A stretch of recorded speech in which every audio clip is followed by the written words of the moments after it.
আপনার সুস্থ আর সুন্দর জীবনের যাত্রা শুরু হোক এখান থেকেই। আপনারা পান্তা ভাত খেতে কে কে ভালোবাসেন? আমি জানি বেশিরভাগ মানুষ, বিশেষ করে আমরা বাঙালিরা, পান্তা ভাত খেতে অত্যন্ত পছন্দ করি। সামনেই গ্রীষ্মকাল। প্রখর গ্রীষ্মের দাবদহে একমুঠো পান্তা ভাত শুধুমাত্র আমাদের মনকে তৃপ্তি দেয়। তাই নয়, তার সাথে সাথে আমাদের শরীর এবং আমাদের পেটকে ঠান্ডা রাখতে সাহায্য করতে পারে। পান্তা ভাতে ল্যাক্টোব্যাসিলাস নামক বিশেষ এক প্রকারের ব্যাকটেরিয়ার আবির্ভাব হয়। সেই ল্যাক্টোব্যাসিলাস ব্যাকটেরিয়া ওই ভাতের মধ্যে থাকা ফাইটিক অ্যাসিডকে ভেঙে দেয়। অর্থাৎ সেই সমস্ত পুষ্টিগুণ এবং আমাদের শরীরের মাঝখানে যে বাধার প্রাচীর ছিল, সে বাধার প্রাচীরটিকে ভেঙে ফেলে এবং সেই সমস্ত পুষ্টিগুণগুলি আমাদের শরীর সহজে এবজর্ব করতে পারে। গরম ভাতের তুলনায় পান্তা ভাতের মাধ্যমে আপনার শরীর প্রায় 21 গুণ বেশি আয়রন পেতে পারে।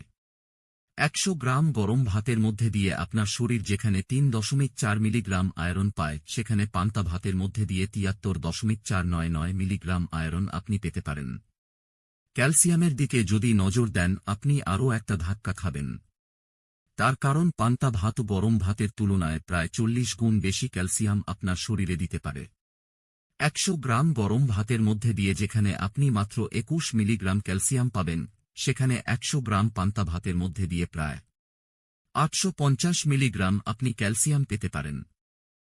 আবার পটাশিয়ামের দিকে যদি একবার নজর দেন, সেক্ষেত্রে দেখবেন গরম ভাতের থেকে আপনার শরীর তেমন একটা পটাশিয়াম পায় না, কিন্তু পান্তা ভাতের মধ্যে দিয়ে আপনার শরীর প্রায় 439 মিলিগ্রাম পটাশিয়াম পেতে পারে।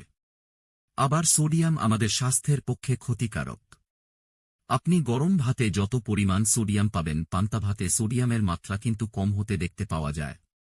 এছাড়া যখনই আপনি পান্তা ভাত খান, তখন গরম ভাতের তুলনায় ভিটামিন B6, ভিটামিন B12 বা অন্যান্য ভিটামিন বি, অর্থাৎ আমরা বলতে পারি ভিটামিন বি কমপ্লেক্সের মাত্রা কিন্তু অনেক বেশি পান্তা ভাতের মধ্যে দিয়ে আপনি পেতে পারেন। তাই গরম ভাতের তুলনায় পান্তা ভাত আপনার স্বাস্থ্যের পক্ষে অনেক বেশি উপকারী। হাড়কে মজবুত করার জন্য, মাংসপেশিকে মজবুত করার জন্য প্রয়োজন হয় ক্যালসিয়ামের। আমি আগেই আলোচনা করেছি যে পান্তা ভাতে গরম ভাতের তুলনায় প্রায় 40 গুণ বেশি ক্যালসিয়াম থাকে। গরম ভাতের তুলনায় পান্তা ভাতে আপনি পটাশিয়ামও বেশি মাত্রাতে পেতে পারেন। সোডিয়ামের মাত্রা তুলনামূলক কম হয়ে যায়। অর্থাৎ যে সমস্ত হাই ব্লাড প্রেসারের পেশেন্টরা রয়েছেন, তারা যদি প্রতিনিয়ত পান্তা ভাত খেতে পারেন, সে পান্তা ভাত তার ব্লাড প্রেসারকে নিয়ন্ত্রণে রাখতে সাহায্য করতে পারে। যে সমস্ত ডায়াবেটিক পেশেন্টরা রয়েছেন, পান্তা ভাত আপনার স্বাস্থ্যের পক্ষে উপকারী মনে করে কিন্তু বেশি বেশি পরিমাণে পান্তা ভাত খাবেন না। পান্তা ভাতের মধ্যে অতিরিক্ত লবণ ব্যবহার করবেন না। সেই অতিরিক্ত লবণ কিন্তু পান্তা ভাতের উপকারিতা বেশ কিছুটা কম করে দিতে পারে। এবং যে সমস্ত সিকেডি বা ক্রনিক কিডনি ডিজিজের পেশেন্টরা রয়েছেন, তারা পান্তা ভাত খাবেন কিনা অবশ্যই আপনার চিকিৎসকের সাথে একবার পরামর্শ করে নেবেন।